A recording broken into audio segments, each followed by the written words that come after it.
95 నేను మాట్లాడింది ఐటీ మాట్లాడాను. ఈ రోజు నేను మాట్లాడేది ఏఐ మాట్లాడుతున్నా, ఆర్టిఫిషియల్ ఇంటెలిజెన్స్ మాట్లాడుతున్నా. ప్రతి ఒక్క వ్యక్తి ఏఐ ఉపయోగించుకోవాలి, లేకపోతే ఏఐ ద్వారా యూస్ కేసెస్ తయారు చేసే సామర్థ్యాన్ని పెంచుకోవాలి. ఇదేం పెద్ద బ్రహ్మ విద్య ఏం కాదు. మన పిల్లలందరూ బాగా తయారయ్యారు. ప్రపంచాన్ని శాసించబోయేది భవిష్యత్తులో ఏఐ శాసిస్తుంది. ఆ విషయం కూడా మీరు గుర్తుపెట్టుకోవాల్సిన అవసరం ఉంది. ఈ రోజు మీరు ఒకసారి చూస్తే ఇక్కడ ఉండే హాస్పిటల్లో కూడా ఒక 20కి పైగా అతి కీలకమైన వైద్య సేవలు అందిస్తున్నారు. నేను అందుకే డాక్టర్స్ అందరూ మీరు ఇక్కడ ఉన్నారు. డేటా అనేది నెట్వర్క్ హాస్పిటల్స్ కాబట్టి దేశం మొత్తం అనేకమైన డిసీజులకు కావలసిన డేటా అంతా కూడా హిస్టారికల్ డేటా ఉంటుంది. భవిష్యత్తులో ఒక హాస్పిటల్దే కాదు సంపద.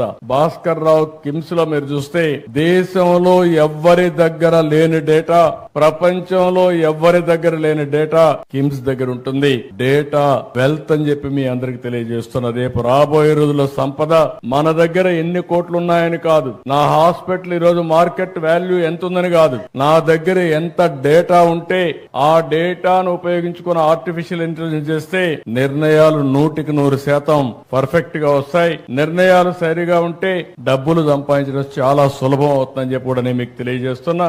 అతి తొందరలోనే డేటా కింగ్ గా హెల్త్ లో భాస్కర్ రావు తయారు కాబోతున్నాడని చెప్పి కూడా నేను మీకు తెలియజేస్తున్నా.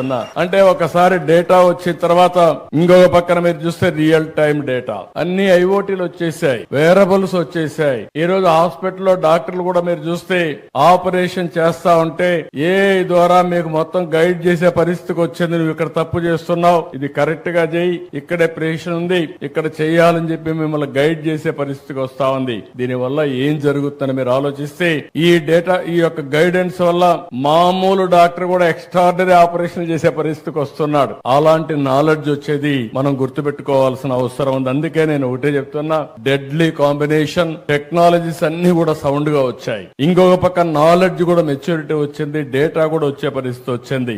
రియల్ టైం అప్లికేషన్ చేయడానికి ఆర్టిఫిషియల్ ఇంటెలిజెన్స్ గాని, మళ్ళీ ఆర్టిఫిషియల్ ఇంటెలిజెన్స్ ద్వారా మీరు ఎక్కడున్నా మీకు నాలెడ్జ్ ప్రొవైడ్ చేయడం రియల్ టైమ్ లో జరిగే పరిస్థితి వచ్చింది. అందుకే భవిష్యత్తులో భారతీయులు నాకు ఏ మాత్రం మనం లేదు, అద్భుతాలు సృష్టించబోతున్నారని మరొక్కసారి ఈ సభలో మీ అందరికి విజ్ఞప్తి చేస్తున్నా.